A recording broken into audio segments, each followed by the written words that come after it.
तो हाँ जी, आपने मुझे ये कुंडली भेजी है। क्रिशा इस लड़की का नाम है। अभी देखो ये बच्ची है, 1 महीने की बच्ची है। पिछले महीने इसका जन्म हुआ है। और इसकी इस डिटेल के हिसाब से कुंडली इसकी बनी है वृश्चिक लगन की। और ये कुंडली इसकी यहाँ पे बना रखी है, क्योंकि अभी बच्ची, आपने इसका जीवन आगे जानना है, फ्यूचर कैसा होगा, कुंडली कैसी है, इसका मतलब आगे सब कुछ जानना है, बच्चों के बारे में, विवाह के बारे में, पढ़ाई के बारे में, माता पिता। तो पूरा कोशिश करेंगे कुंडली देखने की। और आपको जैसे आपने पहले भी कुंडली बनाई है, मैंने आपको बताया है कुंडली में 12 ग्रह होते हैं। 12 ग्रह यहाँ पे देखो जी मैंने लिख रखे हैं, एक बार मैं रिपीट कर देता हूँ। ये जो एक लिखा है ये है पहला घर। और पहले घर से इस लड़की का हम शरीर देखेंगे, स्वभाव, रंग रूप, पर्सनैलिटी। दूसरा घर है धन जोड़ने का, परिवार का, वाणी। तीसरा घर छोटे भाई बहनों का। चौथा घर है माता, मकान, वाहन। पांचवा घर इसकी पढ़ाई और इसके बच्चे। छठा घर है रोग, शत्रु, कर्जा। सातवां घर इसके पति का है। आठवें घर से उम्र देखेंगे। नौवें घर से भाग्य देखेंगे इसका। 10वां घर काम काज। 11वां घर आमदनी, लाभ, इच्छा पूर्ति। और 12वें घर से इस लड़की के खर्चे देखे जाएंगे। मतलब जो भी कुछ देखना है वो हमने घर देखना है, और घर का मालिक देखा जाता है। जैसे कि इसके अगर पति के बारे में जानना है तो 7वां घर है पति का घर। तो पति के लिए 7वां घर, और 7वें घर में लिखा है 2 वृष राशि है मालिक। ये शुक्र को देखना पड़ेगा कि शुक्र अच्छा है या बुरा है। और ऐसे ही जो भी कुछ देखना है घर और घर का मालिक देखा जाता है। अब उस वाले की कुंडली कैसी है? कुंडली में ग्रह अच्छे भी हैं, ग्रह कुछ खराब भी हैं। और ये जो 9 ग्रह हैं, देखो जी लड़की के ऊपर 9 ग्रहों का जो असर है हमेशा रहेगा। आज भी सभी 9 ग्रहों का असर है, लेकिन ये अपना असर जो है ये ज़्यादा देती है अपनी दशा में। असर आज भी इसके ऊपर सभी ग्रहों का है, लेकिन ज़्यादा असर इसके ऊपर किसका है? वो है ये राहु ग्रह का। ऐसा क्यों? क्योंकि इसकी चल रही है इसके ऊपर आज बड़ी महादशा। देखो तो राहु की चल रही है बड़ी महादशा, बचपन से ही चली है, 19/8/25 में चली है बचपन से, और 34 में जाके ख़त्म होगी। मतलब असर देखो जी, मैं फिर बोल रहा हूँ, आज भी सभी ग्रहों का है। बाकी ग्रहों का असर कम है, थोड़ा सा है। जितने भी बाकी ग्रह हैं उनका असर कम है, लेकिन ज़्यादा असर राहु का असर ये बहुत ज़्यादा है इसके ऊपर। तो अभी इसका मतलब है कि इस लड़की की अभी लाइफ में जो चीज़ें हो रही हैं वो कारण ये राहु ग्रह है। और राहु की अभी दशा देखो 34 में ख़त्म होनी। पहले हम राहु की ही बात करेंगे। तो राहु जहाँ बैठा है ये है चौथा घर। अब चौथा घर समझो पहले किसका है? चौथा घर इस लड़की की माता का घर है। माता कैसी इसकी होगी? चौथा घर। चौथा घर इसके मकान का भी है, वाहन, भूमि, जमीन, जायदाद, नौकर चाकर, ये सभी चीज़ें चौथे घर से भाई देखेंगे। और यहाँ पे देखो जी फार्मूला मैंने अभी बोला था, घर का मालिक देखा जाता है। चौथे घर में लिखा है 11 कुंभ राशि, मालिक ये शनि देखना पड़ेगा। और शनि के अलावा चौथे घर में राहु आके बैठा है, राहु को भी देखना पड़ेगा। तो पहले मैं राहु की बात कर लूँ। राहु जहाँ बैठा है चौथे घर में, ये है शनि का घर। और राहु शनि को अपना दोस्त मानता है। चलो अच्छी बात है, दोस्त के घर में बैठा है। राहु की दृष्टियाँ भी है, 5वीं दृष्टि पड़ेगी 8वें घर के ऊपर, यहाँ पे उच्च राशि है। 9वीं पड़ेगी 12वें घर के ऊपर, यहाँ पे है मित्र राशि। देखो जी अब सवाल यहाँ पे ये है कि राहु अच्छा है या बुरा है? दिख तो रहा है राहु अच्छा है। क्यों अच्छा है? दोस्त के घर में बैठा है, उच्च राशि को देख रहा है, दोस्त की राशि को देख रहा है। लेकिन देखो जी मैंने हज़ारों कुंडलियाँ देखी हैं। मैंने क्या देखा, राहु जिस घर में बैठता है उस घर को लेके थोड़ी बहुत ही दिक्कतें जरूर देता है। जैसे राहु इसका चौथे घर में बैठा है, तो ये राहु चौथे घर को लेके इस लड़की को दिक्कतें जरूर देगा। अब चौथा घर किसका है? चौथा घर इस लड़की की माता का घर है। तो राहु इसको माता संबंधी कोई दिक्कतें पैदा जरूर करेगा। अब वो दिक्कत क्या है ये मुझे कन्फर्म नहीं भाई, कुछ ना कुछ दिक्कत आ सकती है। जैसे कि माता बीमार होना, या माता से लड़ाई झगड़े होना, या माता को कोई कष्ट हो सकता है, माता को वात रोगी बना सकता है, या कोई और उसको मतलब वैसे उसकी माता की, इसकी जो लड़की की माता है उसको बीमार जरूर करेगा ये राहु। और आगे चल के माता से मनमुटाव होना, या माता, बाकी ज़्यादा नहीं, क्योंकि शनि की राशि है। अगर और कोई राशि होती फिर दिक्कत ज़्यादा आती, मतलब आएगी दिक्कत, थोड़ी सी आएगी। चौथा घर है मकान। राहु इस लड़की को मकान को लेकर दिक्कतें पैदा करेगा। अब दिक्कतें वो भी देखो, मकान को भी लेकर कुछ भी हो सकती है। कहीं होगा क्या, मैंने देखा राहु जब चौथे घर में होता है मकान होता नहीं, या मकान होता है उसको लेकर कोई विवाद होता है, या मकान में चोरी हो जाना, या मकान की दीवार गिर जाना, या मकान में वास्तु दोष होना, या मकान में सांपों का निकलना, या मतलब कुछ ना कुछ जो मकान होता है उसमें दिक्कतें आती रहती हैं, जिसका राहु चौथे घर में होता है। चौथा घर वाहन का है, गाड़ी बाइक को लेकर दिक्कत आती है, जहाँ तो गाड़ी बाइक होती नहीं, या होती है उसके ऊपर विवाद होता है, या उसके ऊपर खर्चा ज़्यादा होना। चौथा घर है भूमि जमीन जायदाद। भूमि जमीन जायदाद को लेकर दिक्कतें आना, नौकर चाकर को लेकर दिक्कतें आना, घर में क्लेश होना, घर की ज़रूरतों को लेकर दिक्कतें आना। तो वैसे चलो शनि की राशि जो भी मैं बुरे फल राहु के बोल रहा हूँ, ये अगर मिलते हैं थोड़े से मिलेंगे भाई। मतलब राहु इस लड़की को माता, मकान, वाहन, भूमि, जमीन, जायदाद, नौकर, चाकर, इन संबंधी थोड़ी बहुत कोई दिक्कतें पैदा कर सकता है। लेकिन राहु चौथा अगर है जन्मभूमि का, राहु इस लड़की को जन्मभूमि पर टिकने नहीं देगा, इसको जन्मभूमि से दूर जाना पड़ेगा। जैसे आपने लिख रखा है इसका जन्म हुआ है बठिंडा में, बठिंडा है पंजाब में, तो इसको बठिंडा से दूर जाना पड़ेगा। दूर का मतलब है चाहे कोई दूसरी कंट्री है या इसका अपना ही देश है, मतलब बठिंडा से होता है महाराष्ट्र में चली जाए, बिहार में चली जाए, तो उससे दूर जाएगी लड़की। और दूर अगर चली गई फिर राहु ज़रा दिक्कतें पैदा नहीं करेगा। तो मतलब अगर दूर, अगर मतलब बठिंडा से दूर जाती फिर इसको भाई मकान, वाहन, भूमि, ज़मीन, जायदाद इनको लेके ज़्यादा दिक्कतें नहीं आएंगी। बाकी राहु की दृष्टि 7 में बढ़ेगी, 5 में बढ़ेगी, 8 में घर के ऊपर उच्च राशि है, उम्र के लिए अच्छा है, 9 में यहाँ पे थोड़े से खर्चे भी बढ़ेंगे। बाकी राहु ज़्यादा बुरा फल वैसे 10 में घर को देख रहा है, सूर्य की राशि शत्रु राशि, क्योंकि अभी बच्ची है। देखो जी अगर बड़ी होती चलो इसके काम काज में दिक्कत आ सकती थी, मानहानि होना, लेकिन बच्ची है। बाकी शनि की राशि है और ऐसा नहीं कि इसको मकान वन का सुख नहीं मिलेगा, मिलेगा जरूर, लेकिन उनको लेकर दिक्कतें आ सकती हैं। लेकिन अभी क्योंकि बच्ची, देखो जी ये तो पाठ पूजा करेगी नहीं लड़की, आप इसके हैं माता पिता, तो आप क्या करो इसके लिए राहु के उपाय कर लेना, जिसमें से पहला उपाय है राहु कवच का पाठ इसके लिए पढ़ लिया करो। एक पाठ इसके नाम का संकल्प लेके रोजाना शाम के समय इसकी चाहे माता या इसका पिता ये पाठ रोजाना इसके लिए पढ़ लिया करे। एक और पाठ है राहु स्तोत्र का पाठ है, चाहे दोनों पाठ पढ़ लो, चाहे दोनों में एक पाठ रोजाना पढ़ना है या सुनना है इस लड़की के लिए। और तीसरा है राहु का दान इसके लिए कर दिया करो, या इसके सर के ऊपर से बार के या इसके हाथ लगवा के राहु की जो वस्तु है उनका दान इसके हाथों से करा दो। ज़्यादा बेस्ट है सतनाथ जी का दान, 7 प्रकार के अनाज पंछियों को लगा दो भाई। और चौथा उपाय है राहु के लिए इस लड़की को या तो शिव जी का मंदिर लेके जाते रहो माथा टेकने, या हनुमान जी हो गया, या दुर्गा जी होगी, या माता सरस्वती जी होगी, या और मतलब राहु, देखो जी एक बात नोट कर लो, जो बंदे धार्मिक होते हैं पाठ पूजा करते हैं उनको राहु कष्ट नहीं देता, क्योंकि अभी तो ये बच्ची है। तो पाठ पूजा किसको करने पड़ेंगे, इसके घर वालों को, मतलब इसके अगर इसकी जो माता है या पिता है अगर वो मतलब धार्मिक है, पाठ पूजा कर रहे हैं, तो राहु जरा इनको इस लड़की को भी दिक्कतें नहीं देगा। क्योंकि अगर माता पिता जाएगा मंदिर तो घर वाले बच्चा भी साथ में लेके ही जाएंगे। तो इसके मैं माता पिता को ये बोलूँगा कि भाई आप इसके अगर पिता हैं तो आपको बोलूँगा भाई जितना हो सकता है आप भी मतलब मंदिर जाओ, गुरुद्वारे जाओ, जो भी घर के आसपास आपका धर्म स्थान है वहाँ पे जाते रहो माथा टेकने, साथ में बच्चे को लेके जाते रहो, क्योंकि राहु धार्मिक लोगों को कष्ट नहीं देता। तो बाकी जो पाठ मैंने बोले हैं राहु कवच का पाठ, इसकी जो माता है अगर टाइम है उसके पास इसका नाम का संकल्प लेके पाठ पढ़ सकती है, या नहीं है या वो अपना जो पाठ इसकी माता कर रही है वो करती रहे, कोई ज़्यादा दिक्कत नहीं आएगी। हाँ इस लड़की जब बड़ी होगी उसको बोल देना ये पाठ पढ़ लिया करे, जब ये 5-6 साल की हो जाएगी पाठ पढ़ने लग जाए तो ये पाठ इसको बोल देना पढ़ने के लिए, क्योंकि अभी दशा देखो जी 9 साल की पड़ी है दशा। बाकी हाँ दान इसके हाथों से करा दिया करो, जो भी दान है राहु का। और भी कई दान हैं, जैसे अभी सर्दियाँ आएंगी तो सर्दियों में कंबल का दान करा देना। बाकी ज़रा बेस्ट वैसे सतनाजा है। तो ये राहु की बात। अब देखो जिसके बढ़ते हैं आगे दूसरे ग्रहों की बात करते हैं। जैसे छोटी दशा इसकी है बुध की, ये भी 19/8/25 में चली है और ये 26 में ख़त्म होगी।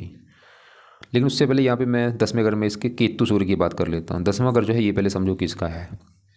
10वां घर है इस लड़की के काम काज का घर। ये लड़की जो काम काज नौकरी कारोबार करेगी, 10वां घर। 10वां घर पिता का भी है, सरकारी नौकरी का भी है और मान प्रतिष्ठा का भी है।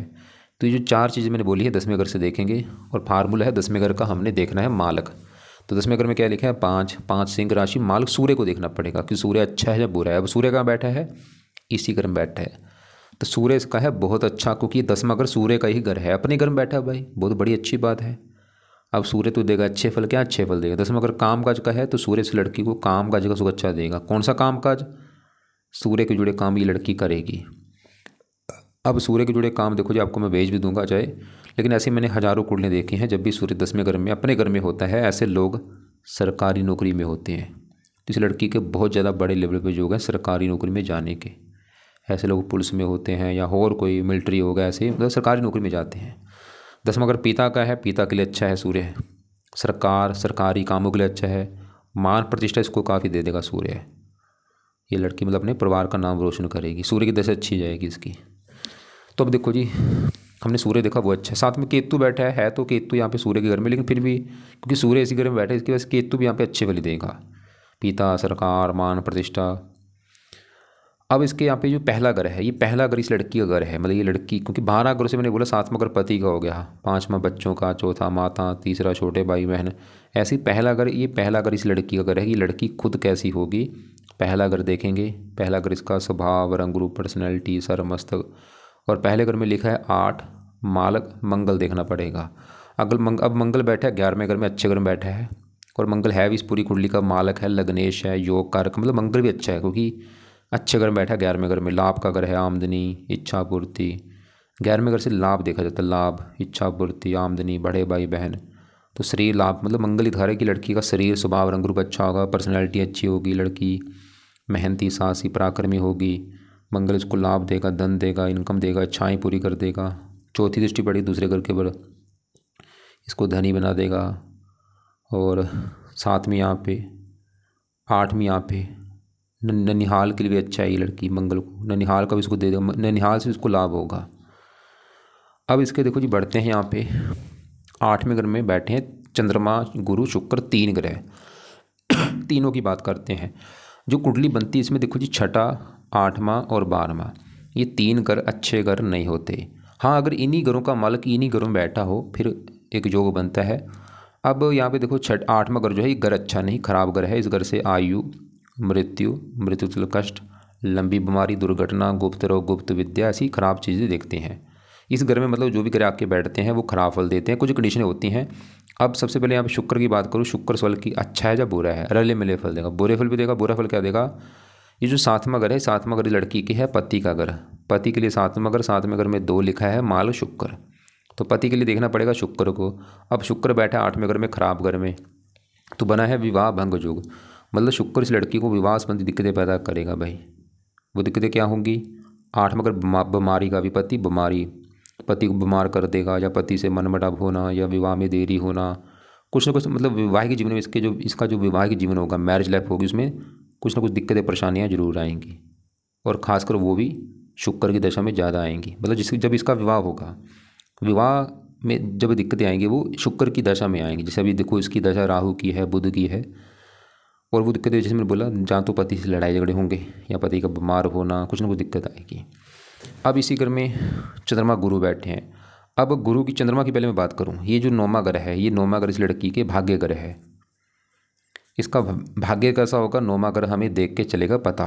और 9वें घर में क्या लिखा है, 4 कर्क राशि, मालक चंद्रमा। भाग्य के लिए हमें चंद्रमा को देखना पड़ेगा, और चंद्रमा के अलावा भाग्य घर में बुध बैठा है, बुध को भी देखना पड़ेगा। तो पहले मैं भाग्य घर चंद्रमा की बात करूं, तो भाग्य चंद्रमा बैठा है 8वें घर में, खराब घर में, भाग्य भंग जो बना है भाई, कि भाग्य साथ नहीं देगा। और भाग्य लेकिन साथ ज़्यादा कब देगा, क्योंकि 9वें घर से 12वें घर बैठा है। अगर ये लड़की भाग्य, मतलब 9वें घर से 12वां घर विदेश, अपनी अगर जन्मभूमि बठिंडा से दूर जाती है, फिर इसका भाग्य जरा साथ देगा, चंद्रमा ये दिखा रहा है। और बाकी चंद्रमा ज़्यादा नहीं, क्योंकि साथ में गुरु के बैठा है, शुभ ग्रह साथ में बैठा है, गज केसरी योग भी है। ऐसा नहीं कि बिल्कुल भाग्य बिल्कुल ख़राब होगा, थोड़ा बहुत हल्की सी दिक्कतें आती हैं, चलो थोड़ा बहुत, वो भी चंद्रमा की दशा में। लेकिन हाँ, जैसे मैंने बोला, अगर बठिंडा से दूर जाती है लड़की, फिर ज़्यादा दिक्कत नहीं आएगी। और अब लेकिन भाग्य घर में यहाँ पे जो बुध बैठा है, वो फिर भी इसको भाग्यशाली बनाएगा, क्योंकि, और बुध देखो कुमार ग्रह है, मतलब बचपन में भाग्य ज़रा साथ देता है, बुध ये दिखा रहा है।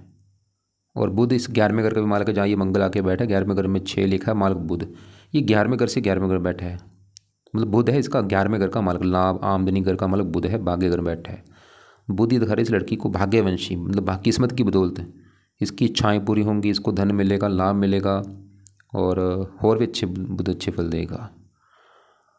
अब इसी घर में देखो गुरु बैठा है। उससे पहले समझो ये जो 5वां घर है, ये किसका है, 5वां घर है इस लड़की की संतान का घर। संतान कैसी होगी, 5वां घर पढ़ाई का भी है, ये लड़की कितनी पढ़ी लिखी होगी, कितनी बुद्धिमान होगी। 5वां घर में 12 लिखा है, मालक गुरु, तो गुरु को देख के पता चलेगा इसकी पढ़ाई, संतान और बुद्धि के बारे में। और गुरु के अलावा 5वें घर में शनि बैठा है, शनि को भी देखना पड़ेगा। तो पहले मैं 5वें घर के मालक गुरु की बात करूँगा, और गुरु इस दूसरे घर का भी मालक है, जो कि है धन का घर, परिवार और वाणी। अब दूसरे घर में 9 लिखा है, मालक गुरु। देखो जी, गुरु बैठा है 8वें घर में, खराब घर में, लेकिन गुरु की दृष्टि पड़ेगी 7वीं दूसरे घर के ऊपर, अपने घर को देख रहा है, मतलब गुरु इसको रला मिला फल देगा, अच्छा फल ये देगा। अपने घर को देख रहा है इसको, फिर भी गुरु धन देगा, धन की कमी नहीं रहेगी, लड़की धनी होगी। दूसरा अगर परिवार का सुख अच्छा होगा, अपने घर को भी दृष्टि दे रहा है, वाणी अच्छी होगी। और गुरु संतान घर का मालक, थोड़ा सा संतान संबंधी चिंता होगी। वहाँ पे शनि भी बैठा है। संतान संबंधी चिंता क्या होगी, जैसे कि यहाँ पे देखो कन्फर्म नहीं है संतान संबंधी चिंता क्या होगी। शनि जैसे कि संतान में देरी हो सकती है, मतलब कुछ साल के बाद संतान पैदा होना, या संतान बीमार होना, या संतान गर्भपात, इसका लड़की का गर्भपात हो सकता है 1-2 बार, कुछ ना कुछ दिक्कत आएगी। वो चलो अभी तो ये बच्चे वो बात की बात है। और बाकी गुरु 8वें घर में बैठा है, ये भी विदेश का योग लेकर बैठा है कि लड़की जो है बठिंडा से जाएगी दूर, तो फायदा इसको ज़्यादा होगा। उम्र इसकी लंबी कर देगा गुरु, और बाकी और भी गुरु अच्छे कई फल देगा इसको चंद्रमा। क्योंकि यहाँ पे देखो अच्छी बात क्या है, ये गुरु अगर पीड़ित होता इसी घर में और कोई ग्रह बैठे होते, राहु शनि वगैरह दानव ग्रह, फिर दिक्कतें बढ़ सकती थी। लेकिन इसी के साथ जो चंद्रमा बैठा है यहाँ पे बना है गज केसरी योग बना है। अब इसके देखो जी शनि जो 5वें घर में शनि बैठा है, शनि वैसे और अच्छे फल दे देगा सभी, बस संतान संबंधी चिंता पैदा करेगा थोड़ी सी। जो संतान घर बैठा है, जिसमें मैंने बोला संतान संबंधी चिंता कुछ भी हो सकती है, लेकिन शनि इसको पढ़ा लिखा बनाएगा, ये इंग्लिश भाषा की जानकार होगी, बुद्धिमान होगी लड़की। और शनि इस कुंडली में 2 घरों का मालक है, तीसरे घर का, तीसरे घर में 10 लिखा है, और चौथे घर का, चौथे घर में लिखा है 11। लड़की को शनि फिर भी मकान वन का सुख दे देगा, और लड़की काफ़ी मेहनती साहसी होगी। बाकी देखो जी पूरी कुंडली का निचोड़ ये है, एक बार मैं दोबारा रिपीट कर दूं। सूर्य के अच्छे फल देगा, वो आपको मैंने बता दिया। 10वें घर का अच्छा कर देगा, काम काज, पिता, सरकार, मान प्रतिष्ठा, पिता के लिए अच्छा है, और बहुत बड़े लेवल पे सरकारी नौकरी का योग लेके बैठा है। जब ये लड़की बड़ी होगी, इसको सूर्य का रत्न मान के धारण करवा देना। मंगल अच्छा है, शरीर को अच्छा करेगा, आमदनी लाभ। बुध भी इसको भाग्यवंशी इनकम दे देगा, लाभ, इच्छाएं पूरी। शनि और अच्छे फल दे रहा, बस संतान संबंधी थोड़ी सी चिंता देगा। और शुक्र, हाँ मतलब इसको थोड़ा सा विवाह में दिक्कतें जरूर आएंगी लड़की को, और वो विवाह में दिक्कतें देखो जी, जहाँ तो विवाह में देरी होना, अगर विवाह हो भी जाता है थोड़ा सा पति से मनमुटाव होना, या पति का बीमार होना, वो भी कारण ये शुक्र है, क्योंकि पति घर का मालक है, और वो भी शुक्र की दशा में आएंगी।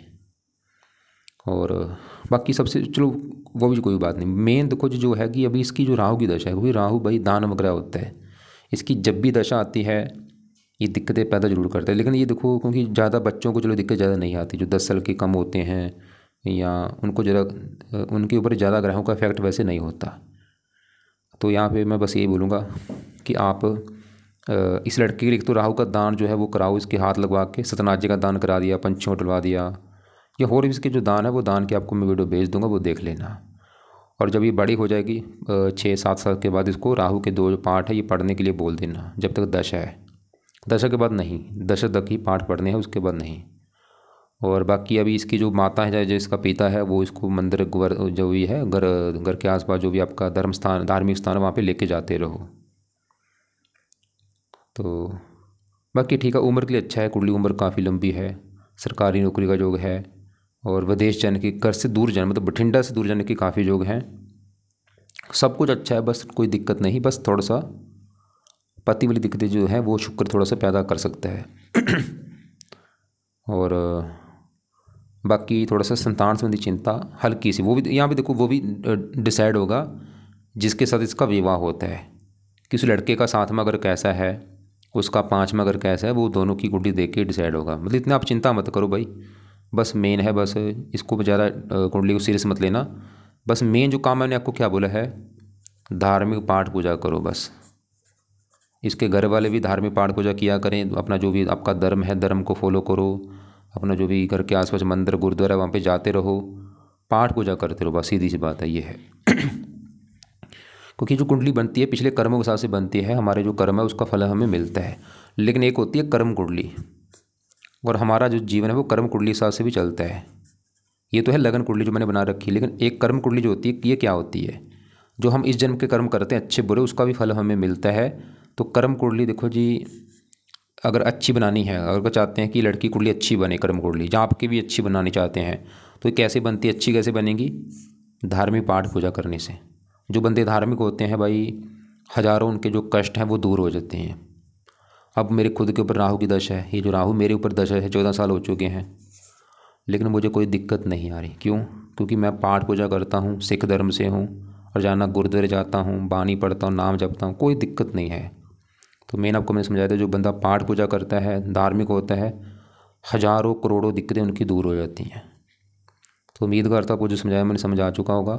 बाकी आप ऐसा करना, फिर भी आपको लग रहा है कि कोई बात समझ अभी नहीं आ रही, कुछ पूछना होगा, कॉल करके पूछ लेना। नीले कपड़े कम यूज़ करा दिया करो, जो नीला रंग है इस लड़की को कम यूज़ कराना आपने। पहन सकती है कभी कभार, लेकिन ज़्यादा मत पहनाया करो।